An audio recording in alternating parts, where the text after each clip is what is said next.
अस्सलाम वालेकुम dear student, आज हम एक और लेक्चर रिकॉर्ड कर रहे हैं चैप्टर नंबर 3 पे।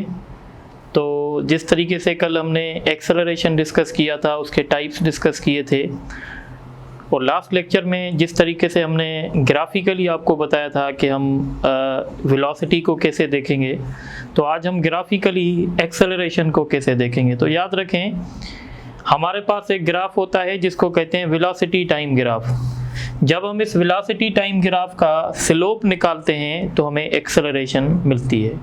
जिस तरीके से आपने देखा था लास्ट लेक्चर में कि जब हम डिस्प्लेसमेंट टाइम ग्राफ का स्लोप निकाल रहे थे तो वेलोसिटी मिल रही थी, इसी तरीके से वेलोसिटी टाइम ग्राफ का स्लोप निकालेंगे तो एक्सेलरेशन मिलेगी। तो सबसे पहले मैं ये पॉइंट लिख लेता हूँ, द स्लोप ऑफ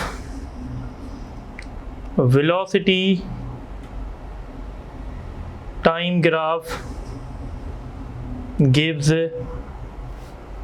acceleration। ठीक है, एक्सेलरेशन मिलेगी। अब आपको ये 3 ग्राफ नज़र आ रहे हैं, अगर आप इसको फोकस कर सकें तो ये 3 ग्राफ हमें नज़र आ रहे हैं। ये जो ग्राफ आपको नज़र आ रहा है, जो वेलोसिटी टाइम ग्राफ एक किस्म की स्ट्रेट लाइन बन रही है, ये ग्राफ शो कर रहा है कि हमारी जो एक्सेलरेशन है वो यूनिफॉर्म है। Acceleration is uniform.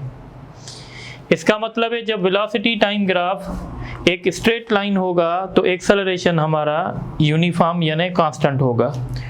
और ये ग्राफ हमें शो कर रहा है कि टाइम गुजर रहा है पर वेलोसिटी कांस्टेंट है, तो ये ग्राफ शो कर रहा है कि एक्सेलरेशन जो है वो 0 है। इस तरीके से ये जो ग्राफ आपको बता रहा है ये भी वेलोसिटी टाइम ग्राफ है, पर ये एक किस्म का पैराबोला इसका शेप बना, और जब इसका शेप पैराबोला बनेगा तो हम कहेंगे इसमें एक्सेलरेशन कांस्टेंट नहीं है, बल्कि एक्सेलरेशन जो है वो वेरिएबल है। Acceleration is variable. डिस्टेंस देखें, ये था डिस्टेंस टाइम ग्राफ। इसी तरीके से वेलोसिटी टाइम ग्राफ से भी डिस्टेंस टाइम ग्राफ से भी हम एक्सेलरेशन को शो कर सकते हैं। याद रखिएगा, जब डिस्टेंस टाइम ग्राफ इस तरीके का बनेगा यानी पैराबोला बनेगा, जब डिस्टेंस टाइम ग्राफ हमारा पैराबोला बनेगा तो इस केस में भी हम कह सकते हैं कि एक्सेलरेशन जो है वो मतलब कांस्टेंट है, क्योंकि जब एक्सेलरेशन कांस्टेंट होती है तो जो डिस्टेंस होता है वो directly proportional to T square करता है।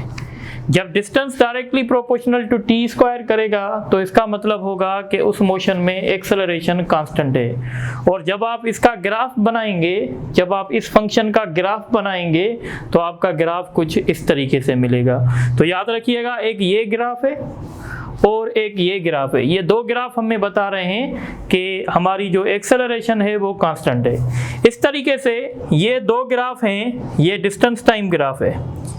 ये डिस्टेंस टाइम ग्राफ, ये जो हमने लास्ट लेक्चर में भी डिस्कस किया था, इस ग्राफ को और इस ग्राफ को देखेंगे तो इन दोनों ग्राफ्स में हम सीख रहे हैं कि हमारी एक्सेलरेशन जो है वो 0 है, क्योंकि ये ग्राफ भी यूनिफॉर्म वेलोसिटी का है और ये ग्राफ भी यूनिफॉर्म वेलोसिटी का है। जब वेलोसिटी यूनिफॉर्म होती है तो एक्सेलरेशन 0 होती है। तो इस ग्राफ में भी ये शो किया गया है कि एक्सेलरेशन इज 0। अब देखें, 2 काम की बात आपने नोट कर ली होंगी। एक तो पिछले लेक्चर में कि जब हम डिस्टेंस टाइम ग्राफ का स्लोप निकालेंगे तो वेलोसिटी मिलेगी, और आज आपने एक बात और नोट की कि जब हम वेलोसिटी टाइम ग्राफ का स्लोप निकालेंगे तो हमें एक्सेलरेशन मिलेगी। ये 2 बात क्लियर हो गई। अब आज का जो लेक्चर है इसमें हम वेलोसिटी टाइम ग्राफ पे और भी ज़्यादा बात करेंगे। देखें, ये जो वेलोसिटी टाइम ग्राफ है, इस वेलोसिटी टाइम ग्राफ से आप डिस्टेंस भी फाइंड कर सकते हो और आप डिस्प्लेसमेंट भी फाइंड कर सकते हो। कैसे? देखें, वेलोसिटी टाइम ग्राफ का जब हम एरिया अंडर द कर्व निकालेंगे, एरिया अंडर द कर्व का मतलब समझते हैं आप? देखें, ये एक वेलोसिटी टाइम ग्राफ है, सपोज करें ये, ठीक है। ये यहाँ पे टाइम जो है ये वेलोसिटी है और ये टाइम है। यहाँ पे वेलोसिटी 10 मीटर पर सेकंड है, 0 है, फिर 3 है, फिर 5 है। ये टाइम सेकंड्स में दिया गया है। इस ग्राफ से हम डिस्टेंस निकाल सकते हैं। जब हम वेलोसिटी टाइम ग्राफ से डिस्टेंस निकालेंगे तो हम क्या करेंगे, एरिया अंडर द कर्व निकालेंगे। एरिया अंडर द कर्व का मतलब होता है कि इन दो क्वांटिटीज को आपस में मल्टीप्लाई करना। अब कॉमन सेंस है, जब हम वेलोसिटी को टाइम से मल्टीप्लाई करेंगे तो क्या मिलेगा, जब हम वेलोसिटी को टाइम से मल्टीप्लाई करेंगे तो हमें डिस्टेंस मिलेगा। तो इसीलिए ये पॉइंट में लिख लूंगा, the area under curve of velocity time graph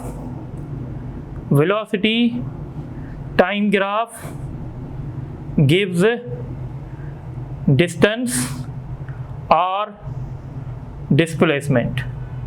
ये पॉइंट आपको नोट करनी है कि जो एरिया अंडर द कर्व है, अब देखें वेलोसिटी टाइम ग्राफ से हम एक्सेलरेशन भी निकाल सकते हैं, वेलोसिटी टाइम ग्राफ से हम डिस्टेंस भी निकाल सकते हैं। अगर हमें एक्सेलरेशन निकालनी होगी तो हम इस ग्राफ का स्लोप लेंगे, और अगर हमें एरिया निकालनी होगी यानी अगर हमें डिस्टेंस निकालना होगा तो हम इस ग्राफ की एरिया अंडर द कर्व निकालेंगे। ठीक है, अब अगर सपोज करें ये एक मैं क्वेश्चन बना रहा हूं और मैं आपको कह रहा हूं find the distance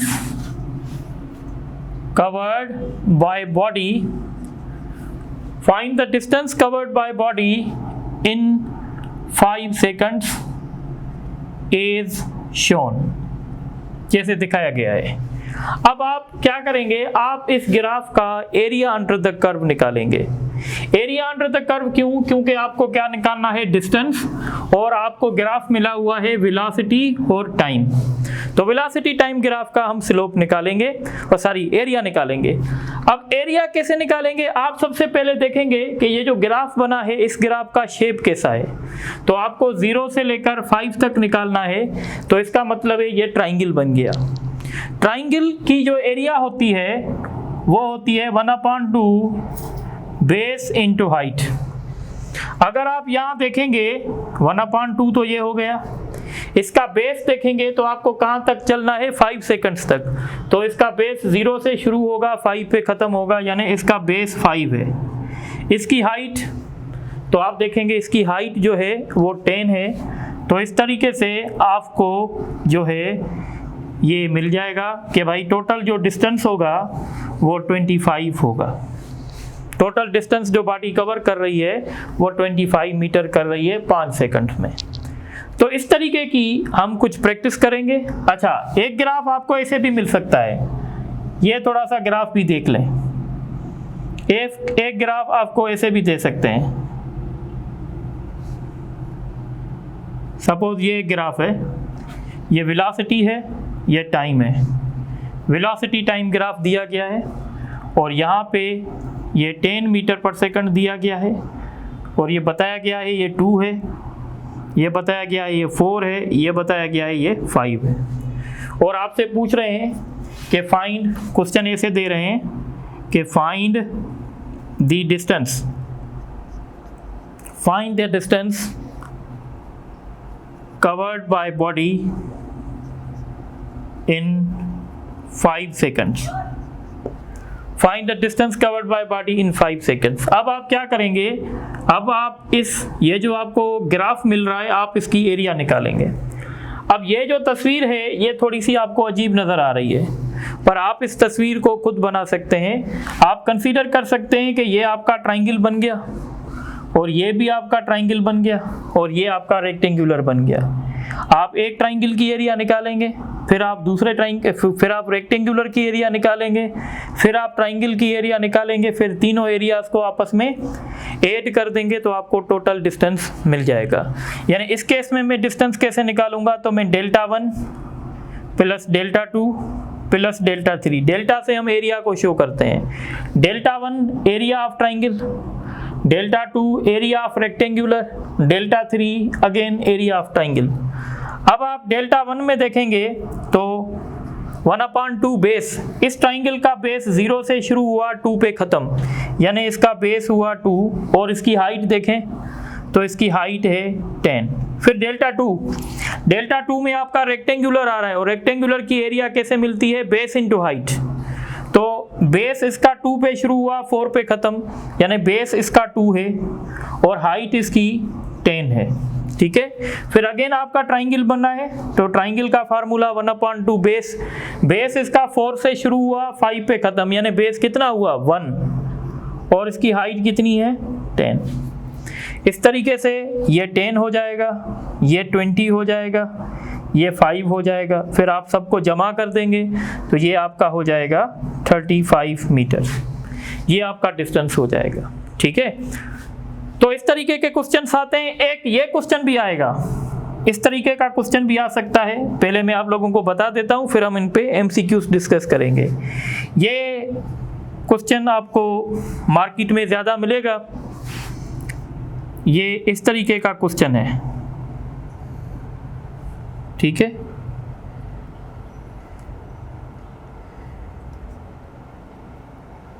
ten metre पर सेकंड, 0 से 5, फिर 5 से 7 और यहाँ पे लिखा गया है -5 मीटर पर सेकंड। ठीक है, अब आपसे पूछ रहे हैं, दो तरह के क्वेश्चन पूछ सकते हैं। पहले क्वेश्चन पूछेंगे फाइंड दी टोटल डिस्टेंस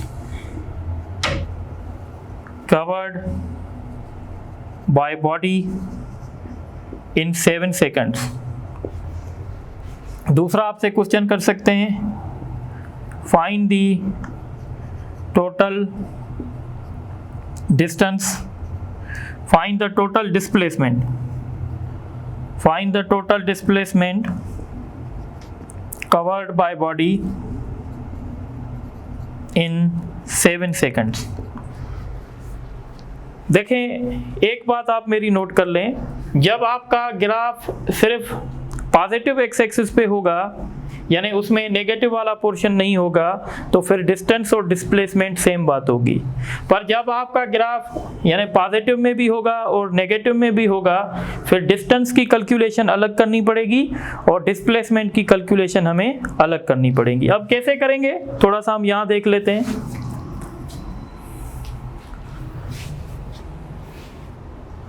ठीक है, तो थोड़ा सा हम यहाँ पे हम इसको सॉल्व कर देखते हैं। देखें, सबसे पहले हम डिस्टेंस निकाले रहे हैं, तो जब हम डिस्टेंस निकालेंगे तो डिस्टेंस निकालने वक्त हम क्या करेंगे, नेगेटिव को भूल जाएंगे, यानी हम ये वाली वेलोसिटी भी पॉजिटिव कंसीडर करेंगे और ये वाली वेलोसिटी भी हम जो है पॉजिटिव कंसीडर करेंगे।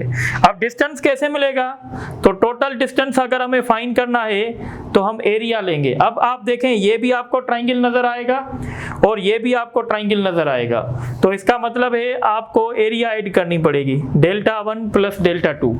Δ1 इस ट्राइंगल की एरिया है, Δ2 इस ट्राइंगल की एरिया है। इस ट्राइंगल को अगर हम सॉल्व करेंगे तो फार्मूला वही होगा 1/2 बेस, और यहाँ पे बेस कितना है 0 से 5, यानी इसका बेस हो गया 5, इसकी हाइट हो गई 10, फिर प्लस 1/2 और इसका बेस 5 से शुरू हुआ 7 पे खत्म, यानी बेस इसका 2 है और इसकी हाइट है -5। पर अभी हम क्या कैलकुलेट कर रहे हैं, डिस्टेंस। जब हम डिस्टेंस कैलकुलेट करेंगे हम वेलोसिटी की माइनस साइन नहीं उठाएंगे, क्योंकि डिस्टेंस स्केलर होता है, तो इसलिए स्केलर में हम इसको कंसीडर नहीं करेंगे क्योंकि ये डायरेक्शन को शो कर रहा है। तो हम यहाँ पे 5 रखेंगे। अब जब हम इसको सॉल्व करेंगे तो 1 और 5 होगा, 5 से मल्टीप्लाई करेगा 25 हो जाएगा, 2 के साथ कैंसिल और 5, तो ये टोटल डिस्टेंस हो जाएगा 30। अब हम सॉल्व करेंगे डिस्प्लेसमेंट, तो डिस्प्लेसमेंट का भी वही होगा, हम दोनों एरिया आपस में ऐड करेंगे। सेम फार्मूला 1/2 बेस इसका 5 है, हाइट इसकी 10 है, 1/2 बेस इसका 2 है, हाइट। अब देखें, जब आप डिस्प्लेसमेंट के लिए सॉल्व करेंगे ना तो आप साइन के साथ लेंगे। अब आपको यहाँ पे -5 है तो आप यहाँ पे -5 लिखेंगे। जब डिस्टेंस के लिए सॉल्व करेंगे तो माइनस साइन नहीं उठाएंगे क्योंकि डिस्टेंस स्केलर है, पर जब डिस्प्लेसमेंट के लिए सॉल्व करेंगे तो वेलोसिटी के साथ साइन भी उठाएंगे क्योंकि डिस्प्लेसमेंट वेक्टर क्वांटिटी है। तो अगर आप इसको सॉल्व करेंगे ये 25 होगा, और ये माइनस का 5 होगा, अब ये 20 हो जाएगा। तो इस तरीके से आपको कोई भी ग्राफ दिया जाएगा, आप उसका डिस्टेंस भी निकाल सकते हैं और डिस्प्लेसमेंट भी निकाल सकते हैं। तो आप इन सारी बातों को नोट करें तो इस पे एमसीक्यूज करते हैं।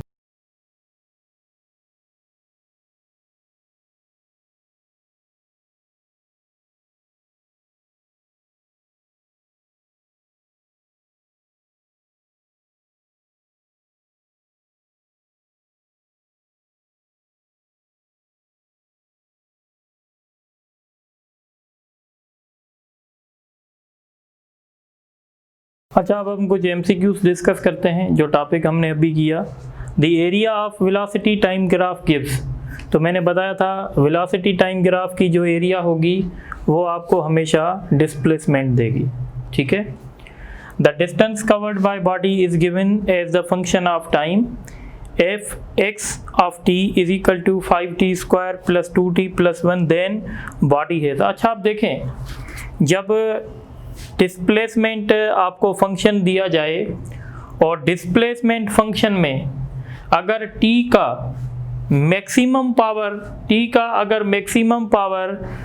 1 हो, तो अगर t का मैक्सिमम पावर 1 होगा तो ये कुछ और रिप्रेजेंट करेगा, अगर t का मैक्सिमम पावर 2 होगा तो ये कुछ और रिप्रेजेंट करेगा, और अगर t का मैक्सिमम पावर 2 से हाई होगा तो ये कुछ और रिप्रेजेंट करेगा। अब देखें, अगर डिस्प्लेसमेंट फंक्शन में सिर्फ t का पावर 1 दिया गया है, मैक्सिमम पावर t का 1 है, तो हम कहेंगे वो कांस्टेंट वेलोसिटी मोशन है, ठीक है।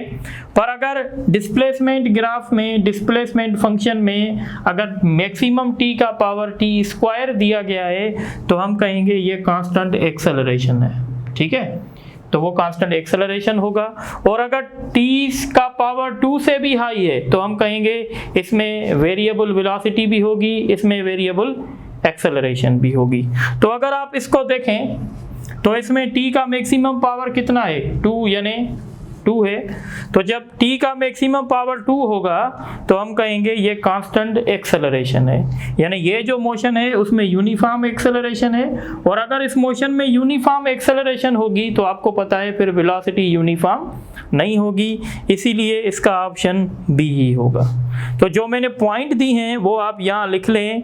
अगर t का मैक्सिमम पावर 1 होगा तो ये कहलाएगा कांस्टेंट वेलोसिटी, और अगर t का मैक्सिमम पावर 2 होगा तो ये कहलाएगा कांस्टेंट एक्सेलरेशन। तो आप देख रहे हैं इसमें t का मैक्सिमम पावर 2 है तो ये कहलाएगा यूनिफॉर्म एक्सेलरेशन, और अगर एक्सेलरेशन यूनिफॉर्म होगी तो वेलोसिटी वेरिएबल होगी, ठीक है। तो इसलिए इसका ऑप्शन बी होगा, ठीक है। Question number 3, which of the following graph represent uniform accelerated motion.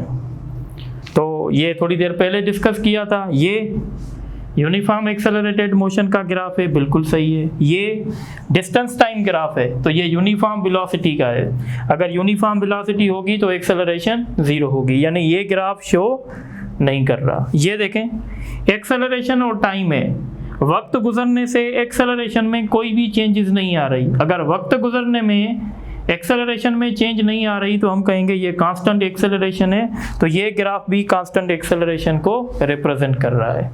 ये ग्राफ देखें, डिस्टेंस टाइम ग्राफ है और इसका शेप जो है वो पैराबोलिक है। तो मैंने बताया था अगर शेप पैराबोलिक होगा डिस्टेंस टाइम ग्राफ का तो ये भी यूनिफॉर्म एक्सेलरेशन को रिप्रेजेंट करेगा। तो इसका सही ऑप्शन होगा एक्सेप्ट बी, यानी बी को छोड़ के बाकी जितने भी ग्राफ है वो किसको शो कर रहे हैं, यूनिफॉर्म एक्सेलरेशन को शो कर रहे हैं। तो इसका ऑप्शन ई होगा।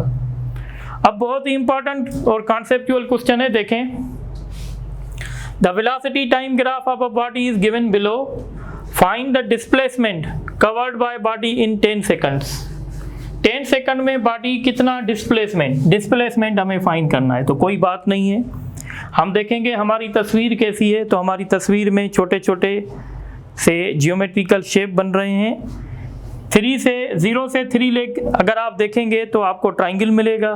फिर 3 से 5 देखेंगे आपको दूसरा ट्राइंगल मिलेगा, फिर 5 से 8 देखेंगे आपको रेक्टेंगुलर मिलेगा, फिर 8 से 10 देखेंगे अगेन आपको ट्राइंगल मिलेगा। तो कोई बात नहीं है, एक डेल्टा ए ये होगा, डेल्टा 2, डेल्टा 3, डेल्टा 4। तो हम डिस्टेंस के डिस्प्लेसमेंट कैसे कैलकुलेट करेंगे, डेल्टा 1/2 बेस 0 से शुरू 3 पे ख़त्म, तो बेस 3 हुआ, हाइट 10 हुई, प्लस 3 से 5 बेस इसका शुरू हुआ 3 से 5 यानी बेस इसका 2 हुआ और हाइट इसकी कितनी हुई 2। पर हम क्या फाइंड कर रहे हैं डिस्प्लेसमेंट, तो हम हाइट कितनी लेंगे -2, ठीक है। फिर 5 से 8 रेक्टेंगुलर बन रहा है और रेक्टेंगुलर की एरिया कैसे मिलती है, बेस इंटू हाइट। बेस 5 से शुरू हुआ 8 पे ख़त्म यानी 3 और हाइट इसकी -2 है। इसी तरीके से again we have the triangle, तो ये ट्राइंगल है, इसका बेस 8 से शुरू हुआ 10 पे ख़त्म, तो इसका बेस हुआ 2 और इसकी हाइट -2 है। अब इसको सॉल्व करते हैं, ये 30 होगा, 30 में से 2 को डिवाइड करेंगे तो 15, ये 2 से कैंसिल -2, ये -6 होगा, ये 2 से कैंसिल, ये -2 होगा। तो जब आप इसको सॉल्व करेंगे -6 -2 -8 -10 -10 में 15 ऐड करेंगे तो बाकी आपका रिजल्ट 5 आएगा। पर अगर इसी ग्राफ में अगर हम डिस्टेंस निकालते तो क्या होता, या ये भी प्लस हो जाता, ये भी प्लस हो जाता, ये भी प्लस हो जाता, फिर हमारा रिजल्ट 25 आ जाता।